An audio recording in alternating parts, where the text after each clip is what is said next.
Einstein से Mankhool है कि किसी भी काम को बार बार अंजाम देना और मुख्तलिफ नताइज की तवक्को रखना दीवानगी यानी जहनी और नफ्सियाती मर्ज है। इसकी मिसाल ऐसे ही है जैसे 1 लीटर की गुंजाइश रखने वाले जग में 1 लीटर से जायद पानी उंडेल कर यह तवक्को की जाए कि जग से पानी बाहर नहीं छलकेगा। जाहिर है पानी छलकेगा। पहले से मालूम शुदा हक़ाइक़ को नजरअंदाज करके बार बार मनपसंद नताइज की तवक्को करना दीवानगी तो है, लेकिन इंसानी फितरत का एक हिस्सा भी। झूठ को तमाम बुराइयों का महावर माना जाता है, लेकिन मुसलसल झूठ, मक्र फ़रेब, धोखाधड़ी, गलत बयानी, फेक न्यूज़, मसख शुदा तवारीख, नाम नेहाद अजमत रफ्ता, मुखालफिन पर गलबे की ख्वाहिश और अधूरी ख्वाहिशों से भरे मुआशरे में आम व खास के जहनी और नफ्सियाती मरीज होने पर हमें हैरत क्यों हो रही है।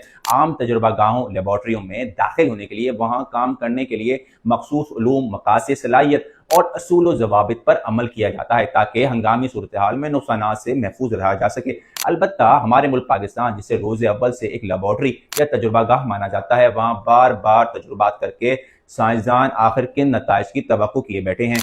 पॉपुलर साहब से भी कई गलतियां हुई, जैसे मशरक़ वस्ता में नए देरपा इत्तेहादी तलाश करना, मगरिब पर इस्लाम दुश्मनी का मुसलसल इल्ज़ाम आयद करना। ज़हनी अमराज नए नहीं हैं, लेकिन अवामी शऊर अब भी यहाँ तक ही पहुँचा है कि हर ज़ेर अताब अवाम का हीरो बन जाता है, और जब तक कि ये हीरो इक़्तिदार में आकर अपनी तमाम हमदर्दियाँ अवाम दुश्मनी से तब्दील नहीं कर लेता, हीरो कहलाता है।